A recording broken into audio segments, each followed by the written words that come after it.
Shalom, selamat pagi Bapak Ibu dikasihi Tuhan. Kembali lagi kita pada pagi hari ini akan membaca dan merenungkan firman Tuhan. Saya mengajak Bapak Ibu, mari kita berdoa terlebih dahulu.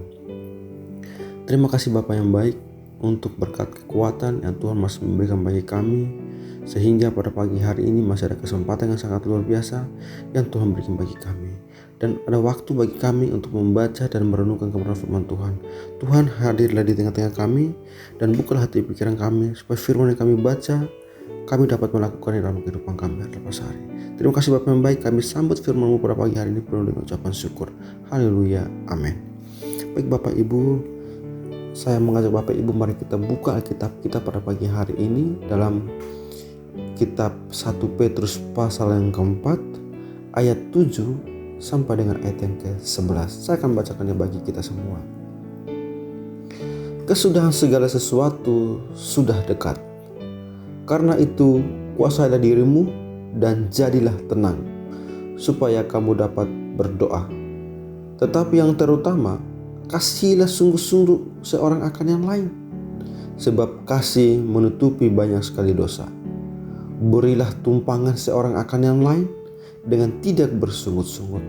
Layanilah seorang akan yang lain sesuai dengan karunia yang telah diperoleh tiap-tiap orang sebagai pengurus yang baik dari kasih karunia Allah. Jika ada orang yang berbicara, baiklah ia berbicara sebagai orang-orang menyampaikan firman Allah. Jika ada orang yang melayani, baiklah ia melakukannya dengan kekuatan yang dianugerahkan Allah, supaya Allah dimuliakan dalam segala sesuatu, karena Yesus Kristus ialah yang mempunyai kemuliaan dan kuasa sampai selama-lamanya. Amin. Tema yang akan kita renungkan bersama pada pagi hari ini yaitu kuasailah dirimu dan jadilah tenang. Firman Tuhan ini diawali dengan kata kesudahan segala sesuatu sudah dekat. Karena itu, kuasailah dirimu dan jadilah tenang, supaya kamu dapat berdoa. Dan diakhiri dengan kata, ialah yang punya kemuliaan dan kuasa sampai selama-lamanya. Amin. Orang yang percaya kepada Yesus tidak perlu takut dengan apapun yang saat ini sedang terjadi. Tetapi bukan berarti hidup semau kita. Contoh kejadian yang terakhir ini terjadi, yaitu COVID, pembunuhan yang terjadi di Sigi, demo, dan masih banyak lagi contoh yang lainnya. Pertanyaan buat setiap kita sebagai orang yang percaya kepada Tuhan Yesus, apa yang harus kita lakukan dengan situasi, kondisi, keadaan saat yang kita hadapi saat ini? Ada 3 hal yang kita renungkan bersama, ada 4 hal yang akan kita renungkan bersama pada pagi hari ini. Yang pertama, menguasai diri dan tenang. Ayat yang ke-7a. Hanya orang yang menguasai diri dapat berdoa baik sehingga tahu petunjuk Tuhan. Hati nurani kita harus dijaga supaya tetap murni dan bersih. Kalau kita tidak bisa menguasai diri, kita akan hancur. Orang yang tenang dapat menghidupi nilai kerajaan Allah yang diterapkan dalam kehidupannya sehingga tidak ikut arus dunia yang menuju kebinasaan.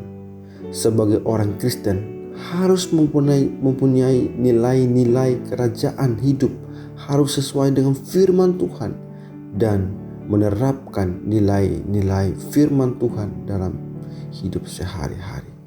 Dengan situasi kondisi sedang saat ini, jelas dikatakan bahwa kita harus menjadi tenang.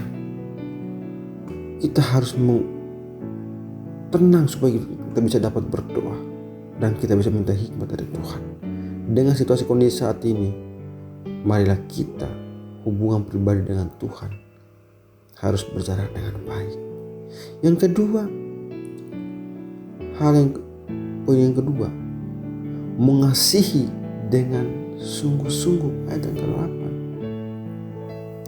Tetapi yang terutama kasihilah sungguh-sungguh seorang akan yang lain. Ayat ke-8, inilah aturan yang mulia dalam kekristenan. Orang-orang Kristen harus saling mengasihi, yang menyiratkan rasa sayang kepada pribadi-pribadi, keinginan agar mereka sejahtera, dan upaya sepenuh hati untuk mencapainya. Kasih sayang kepada satu sama lain ini janganlah dingin, tetapi dengan sungguh-sungguh, yakni tulus, kuat, dan bertahan lama. Kasih sayang sungguh-sungguh semacam ini dianjurkan sebagai yang terutama, melebihi segala hal, yang menunjukkan betapa pentingnya hal itu. Kolose 3:14, kasih lebih besar daripada iman ataupun pengharapan. 1 Korintus 13 ayat 13, salah satu akibat luar biasa yang dihasilkan oleh kasih adalah bahwa ia mampu menutupi banyak sekali dosa. Di dalam diri semua orang Kristen harus ada kasih yang lebih sungguh-sungguh terhadap satu sama lain dan terhadap orang lain. Kasihilah sungguh-sungguh seorang akan yang lain. Rasul Petrus tidak berkata supaya mereka mengasihi orang yang tidak percaya, para penyembah berhala atau orang-orang yang murtad, melainkan seorang akan yang lain di antara sesama orang Kristen. Peliharalah kasih persaudaraan. Ibrani 13 ayat 1. Terdapat suatu hubungan istimewa di antara semua orang Kristen yang tulus. Ada sifat yang ramah dan menyenangkan dan baik di dalam diri mereka yang menuntut kasih sayang yang istimewa. Tidak cukup bagi orang-orang Kristen untuk tidak berbuat jahat atau saling menghormati begitu saja. Mereka harus saling mengasihi dengan sungguh dan sepenuh hati. Sungguh merupakan ciri kasih sejati untuk menutupi banyak sekali dosa. Kasih membuat orang cenderung memaafkan dan melupakan pelanggaran yang dilakukan orang terhadap diri mereka untuk menutupi dan menyembunyikan dosa orang lain, bukannya memperburuk dan menyebarkannya. Kasih mengajar kita untuk mengasihi mereka yang lemah dan telah melakukan banyak kejahatan sebelum mereka bertobat. Kasih juga mempersiapkan belas kasihan Allah yang telah berjanji untuk mengampuni orang-orang yang mengampuni orang lain. Matius 6 ayat 14. Dan poin yang ketiga, memberi tumpangan. Ayat 9, artinya menjamu orang asing dan pelancong dengan ramah tanpa memungut bayaran. Mereka yang paling layak menerima keramahan Kristen ini adalah sesama orang Kristen juga. Kedekatan hubungan mereka serta gentingnya keadaan mereka dalam masa aniaya serta kesukaran ketika surat Petrus ini ditulis mengharuskan orang-orang Kristen saling memberikan tumpangan. Ada kalanya semua harta benda orang Kristen dirampas dan mereka diusir ke negeri-negeri yang jauh demi keselamatan diri. Dalam hal ini mereka akan mati kelaparan apabila sesama orang Kristen tidak mau menyambut mereka. Oleh sebab itu, aturan yang ditetapkan Rasul Petrus di sini sungguh bijaksana dan penting. Di ayat lain, hal ini bahkan diperintahkan. Ibrani 13 ayat 1 dan 2, Roma 12 ayat 13. Cara melaksanakan tugas ini adalah harus dikerjakan dengan cara yang tenang, ramah, dan tepat, dengan tidak bersungut-sungut atau menggerutu karena pengeluaran ataupun kerepotan yang diakibatkan. Orang-orang Kristen tidak saja harus mengasihi tetapi juga saling memberi tumpangan. Apapun yang dilakukan orang Kristen dengan kasih ataupun memberikan tumpangan harus dilakukannya dengan sukacita dan tanpa bersungut-sungut. Kamu telah memperolehnya dengan cuma-cuma, karena itu berikanlah pula dengan cuma-cuma.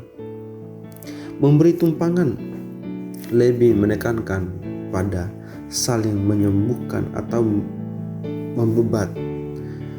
Berikan tumpangan kepada orang-orang yang masih terluka, yang kepahitan, yang sedang dalam masalah. Saat ini banyak orang terluka karena masalah. Kasihan dingin, kita wajib jadi home dan kata-kata yang menguatkan. Kalau kita mau menopang orang lain, hidup kita akan menjadi lebih berarti. Berilah, maka kamu akan diberi. Kasihi, maka kita akan dikasihi. Kuatkan, maka kita juga akan dikuatkan. Dihiburkan, maka kita juga akan dihiburkan. Poin yang keempat, hidup sesuai panggilan, ayat 10 dan ayat yang ke-11. Semua manusia diciptakan untuk kemuliaan Tuhan, tapi anak Tuhan diperlengkapi untuk melayani Dia sesuai karunia rohani. Orang yang hidup untuk dirinya sendiri akan hampa, tetapi orang yang belajar melayani Tuhan dan sesama dengan karunia yang ada pada kita, hidup akan bergairah, semangat, dan akan mendatangkan kemuliaan Tuhan. Sebab itu kita harus mengenal karunia itu supaya maksimal pelayanan Tuhan. Tujuan karunia yang berbeda adalah supaya kita maksimal saling menopang, seperti tangan, mata, kaki, jari, dan lain-lainnya. Tetap saling membutuhkan dan saling melengkapi, bukan untuk diri sendiri tetapi untuk kemuliaan Tuhan. Tuhan mau kita setia, bukan asal-asalan, bukan murahan atau ingin terkenal, tetapi untuk menjadi teladan dan panutan bagi banyak orang. Allah sudah menyediakan beragam karunia supaya semua jemaat diperkaya. Yang satu melengkapi kebutuhan yang lain. Setiap orang menjadi pendukung dan membangun sesamanya supaya tujuan ini tercapai. Setiap orang perlu untuk melayani sesuai dengan karunia masing-masing. Ayat 10. Jika semua orang memiliki karunia yang seragam, jemaat tidak akan diperkaya dalam banyak hal. Karunia yang berbeda-beda merupakan kekayaan rohani jemaat. Tidak berhenti sampai di situ. Penggunaan karunia ini harus berpusat pada Allah, alias teosentris. Ayat 11. Penggunaan karunia yang berfokus pada diri sendiri pasti menyalahi tujuan ilahi karunia rohani. Karunia bukan milik, bukan pula hasil pencapaian seseorang. Ini adalah pemberian. Karena karunia berasal dari Allah, sudah sepantasnya apabila penggunaannya juga berpusat pada Allah. Yang disampaikan merupakan firman Allah. Yang menjadi pendorong dan kekuatan adalah kuasa Allah. Pada akhirnya yang dimuliakan adalah Allah. Sudahkah kita melihat ke dalam pada kualitas kedekatan kita dengan Allah dan karunia-Nya yang dititipkan kepada kita? Sudahkah kita melihat keluar pada orang-orang di sekitar yang membutuhkan uluran tangan dan dukungan kita? Marilah kita menjadi contoh yang baik, panutan yang baik, dan teladan yang baik bagi orang-orang yang ada di sekitar kita dengan karunia-karunia yang sudah Tuhan berikan bagi kita. Menjadi contoh yang terbaik, membawa banyak orang bagi Tuhan, karena satu jiwa dimenangkan bagi Tuhan, malaikat bersorak-sorai. Amin. Solo Deo Gloria. Mari kita berdoa. Terima kasih Bapa yang baik untuk kebenaran firman Tuhan pada pagi hari ini yang menguatkan kami, yang memberkati kami, dan biarlah firman ini kami tetap melakukan dalam kehidupan kami. Kami akan melanjutkan seluruh kegiatan kami. Tuhan berkati kami, sertai kami, dan apapun yang kami lakukan semuanya untuk kemuliaan bagi nama Tuhan. Terima kasih Bapa yang baik, di dalam nama Yesus kami berdoa bersyukur. Haleluya. Amin.